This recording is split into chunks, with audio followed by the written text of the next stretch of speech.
Layers are one of the most important things when it comes to image manipulation software. No matter what, if it hasn't got layers, then don't bother using it basically. Here I've got a GIMP and Photoshop and I'll be showing you all about the layers on both of them and how they differ a bit as well. So here we've got GIMP. As you can see, similar setup to Photoshop with your layers panel here. I've got a simple canvas setup and it's very simple to use. I mean, you've got to think of it like, the best way I can analyze it is like tracing paper, where you've got like your normal bit of paper down the bottom, which you can put your background on. Then you get a bit of tracing paper, you do some more drawing on that, and you can keep on building those up just like layers. So like here you've got your background piece, then you've got your tracing paper, and then probably another bit, and so on and so forth. But as for the layer order, it's standard. Your background, what will probably be your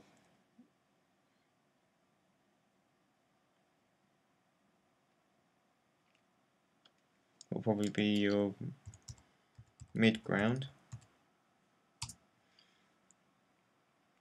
and then your foreground.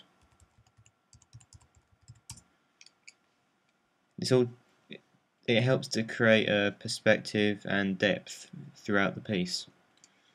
Whereas if you've only got one layer, then you're stuck having to try and blend things around each other, try to set things into the background correctly, move them to the foreground.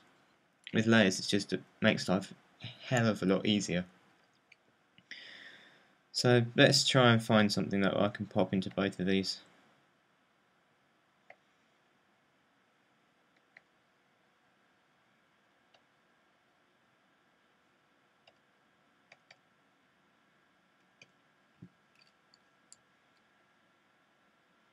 Let's find something that will work well.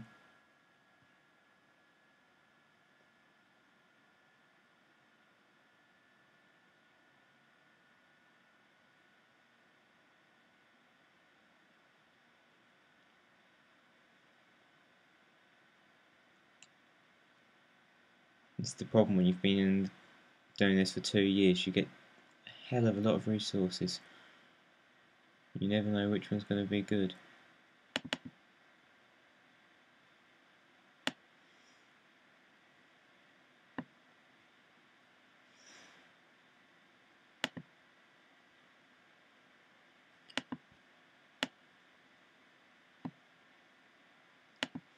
Right. As you can see, it's opened it up as a separate file. There is obviously easier with GIMP at least. There's an easier way to do it with.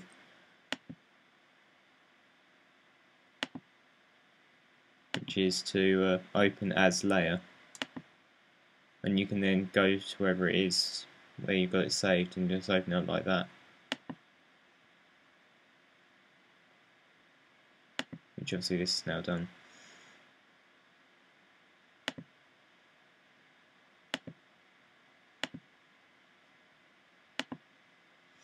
Right, so straight away this is into my document on GIMP.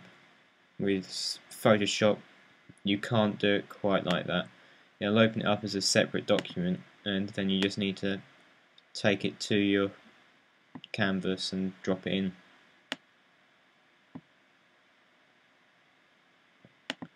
So straight off, obviously simple things you can do with it.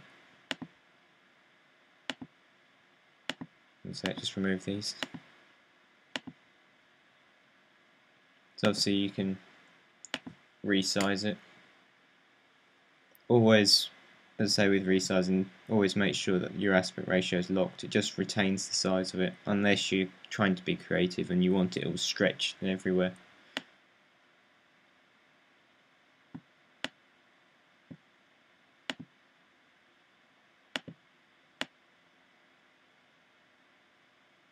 So let's pop our little guy there.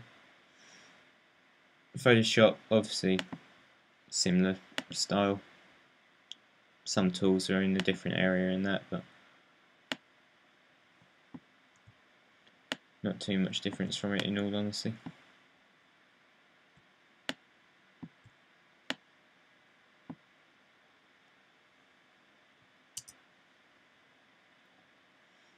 And then, so that's probably going to be in our midground, because we don't want him right up in the foreground, otherwise we'll lose some depth of the piece. You always want to have something, even if it's just a tiny amount, just something to go in front of it. Just helps with the depth. So obviously white background, that doesn't really work for us, so let's go grab a background quickly.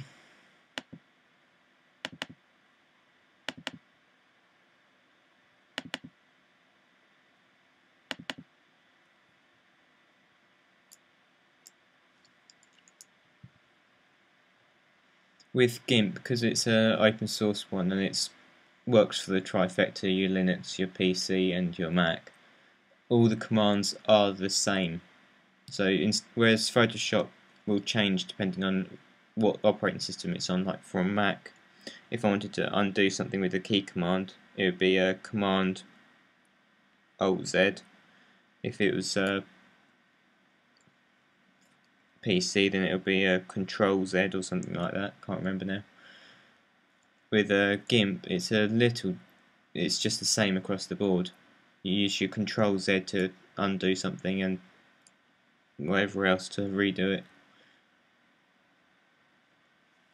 So GIMP, in order of usability across all platforms, is nice and uniform and easy to use in that sense.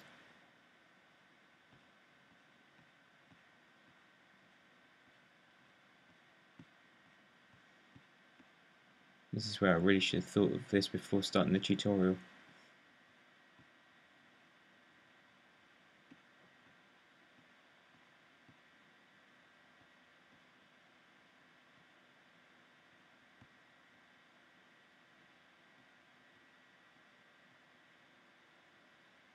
Yeah, let's try this one.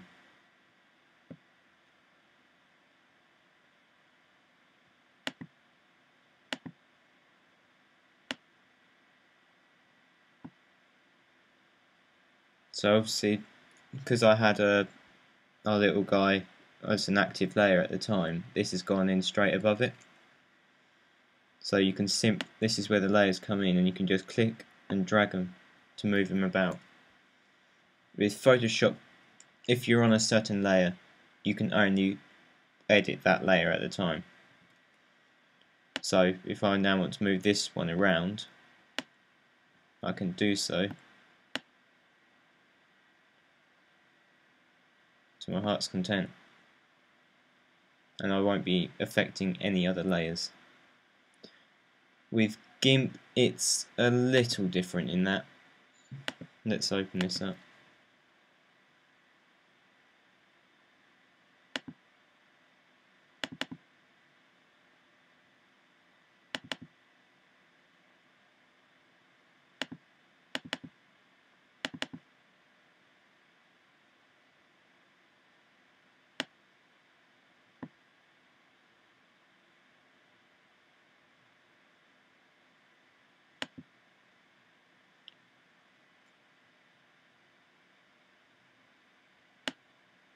Why is this to do it this way?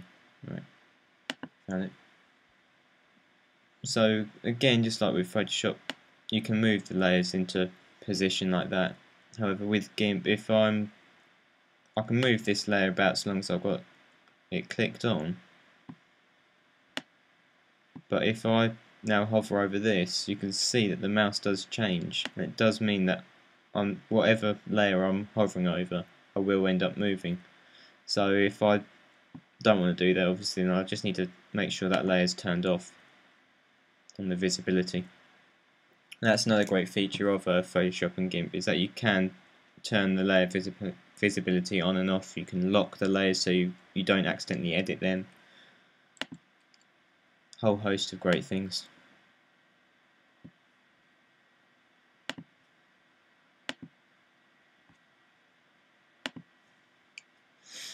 So yeah, now we've got our background, we've got a midground, and we can start adding other effects in.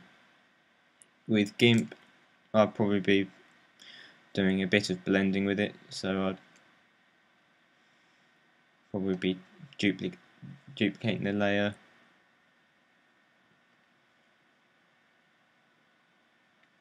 Might be wanting to erase something on it.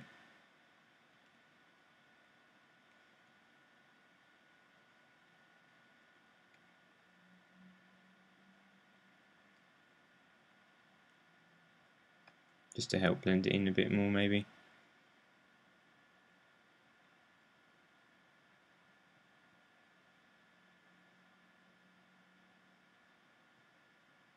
No, probably should be using the blur tool, but there we go. I can, let's say we want to edit the colours on it. This is where I sort of find the difference between the two, and I call it destructive and non-destructive. But GIMP is more destructive in this sense, in the fact that if I wanted to now alter the colour of this, I'd have to go new layer from visible. So obviously there's no difference at the moment, but then I can go onto that and edit the colours. So let's go for a nice dark blue and a pale yellow. So if we went for a gradient map, wonderful thing. You can do that, you can see that's done, but if I now want to move any of that about, I'm limited to what I've just done on that layer. I can't go move about the underneath ones, whereas with this I can, simply by using what they call adjustment layers. So I can create a gradient map, I can edit the gradient map as many times as I want.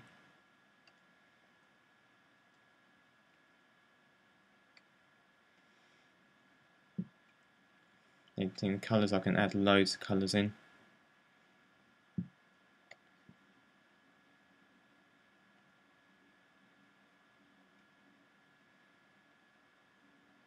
So as you can see, I've got it here now. And yet, if I wanted to click on a layer underneath and move him around, I can still do that, no problem. Obviously, there's the next big important thing is layer modes. You've got a whole host, and they do differ. There's a similarity between both softwares on them, but there's a few that differ in the way they work or what they're called and that. So if I wanted to, let's say I wanted to darken the edges of the piece. So let's just get a soft brush. Yeah, that size will do. No. Just come around the edge of the piece. And then obviously I don't want it black. I only want to darken the piece, so I can change to say soft light. And then I can then adjust the opacity of that as well. And you can see it's obviously, turn it on and off, it's definitely made the edges darker. With a GIMP,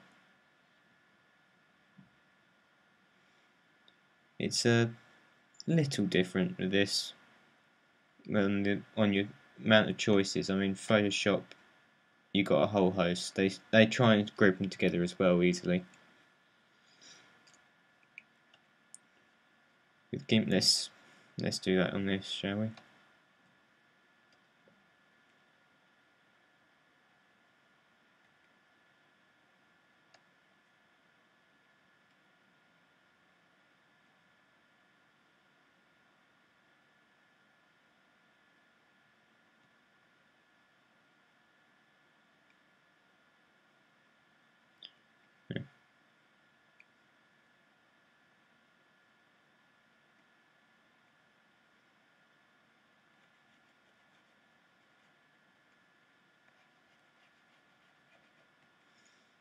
So again, with this very similar sort of style, your normal dissolves, maybe different positioning from Photoshop. As you can see, they've got their sort of lighten ones on first. So if you want to do this with say lighten something with a white or pale colour, you can use these. Or if you've got some bright effects that are on a black background, you can use them to sort of remove the black background in a way, so you're just left with the effects themselves, which is great. Obviously, the soft light works a bit differently in the effect that it has. As you can see, it's not really done much there, but if you went to overlay, then it usually gives you more of a balance with it. Obviously, using a larger brush size helps as well. Yeah, you can also you can group layers as well, so you can put them all together in a little group and you can turn them on and off easily. Duplicating layers, all simple buttons here. You've got all your layer options up here as well if you want to merge layers together, if you want to merge groups together. All sorts of options. Photoshop, again, same thing.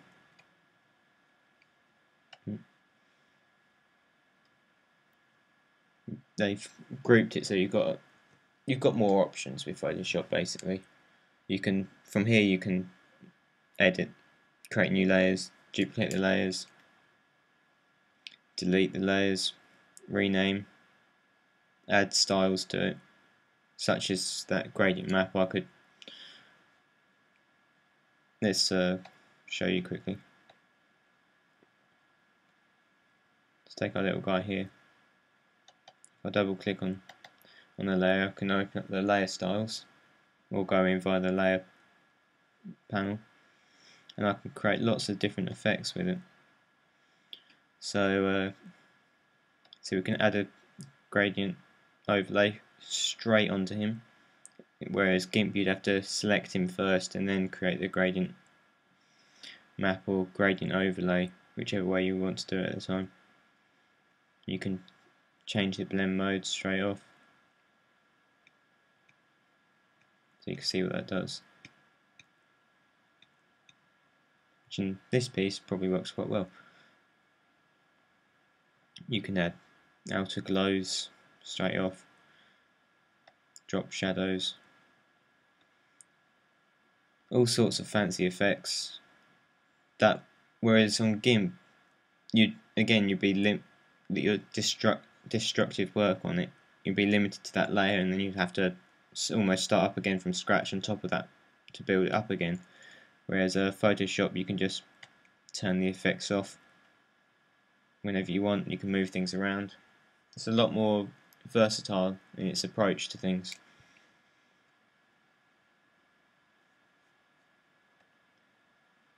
It's got a few other features as well. GIMP's also got a quick mask feature, which is a non-destructive form. So it's more like Photoshop in that sense of if you want to say delete a part on a layer, but you don't want it to actually be gone from. You want it to be gone visibly, but if you make say a cock up on it, and you can still go back and paint it back in almost, because it's not actually taking it away from the image itself, it's only taking it away from the visible area. So from this I can click on a reveal all. So this is like the layer mask or quick mask if you wanted to do it with that.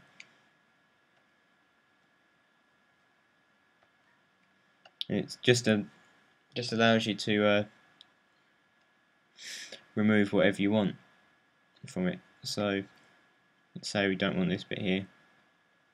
It just looks like I'm using the eraser tool, but if I suddenly went like that, made a huge mistake like that, I could just change my colour back to white, because black's erase and white's sort of painted back in, and I can just bring that back, and it'll always show you on your little layer view here of what's actually going on, what you've edited and what you haven't.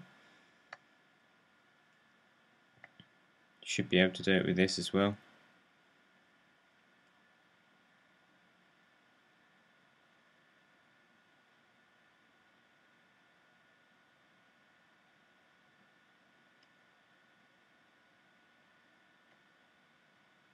Something like this.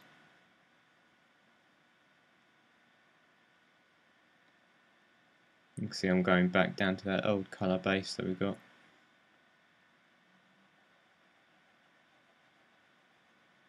We'll put it back in again. So there's lots of options with it, and it is, again, as I've been saying, it just helps with the depth. You can add anything you want over the top of it, and it's just great fun to use, really.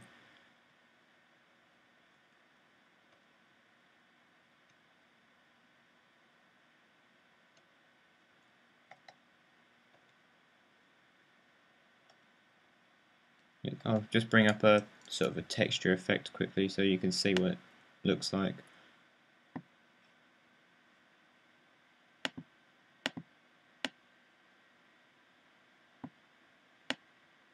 So you've got this sort of space texture here. Some nice effects on it. So let's bring that into the piece, and you can change its effect to say screen. This way you can bring it straight in, you can see the rest of the piece, and you can place it how you want. Lower the opacity if you want. But it changes the atmosphere of the piece, and also brings something into the foreground over the top, pushing him away from being right up in front of you. It sort of just makes it look more like a picture, really. So we can do this with GIMP as well.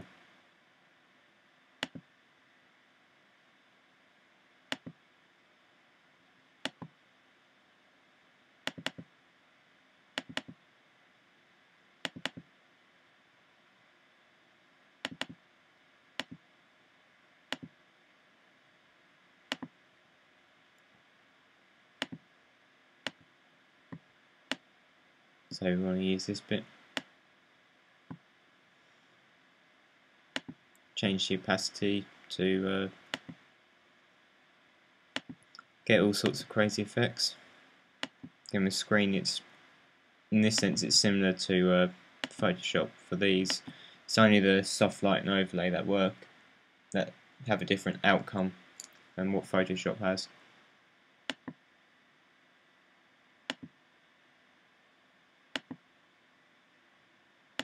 No, it's great for just adding that effect over the top, and so you can still erase that. You could pop on a layer mask if you want, just to save yourself some time. So if you don't want, say you don't want his face covered with it,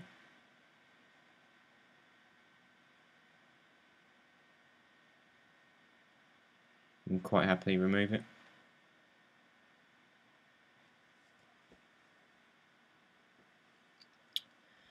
So yeah, just mess around with it, learn what you can and can't do with the layers, see what you can get away with.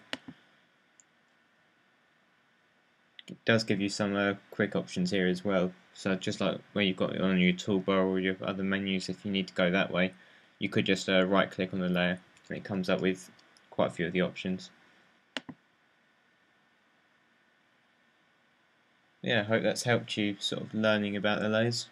And if you have any more questions, feel free to contact me via YouTube, Skype, whatever you have me on, really.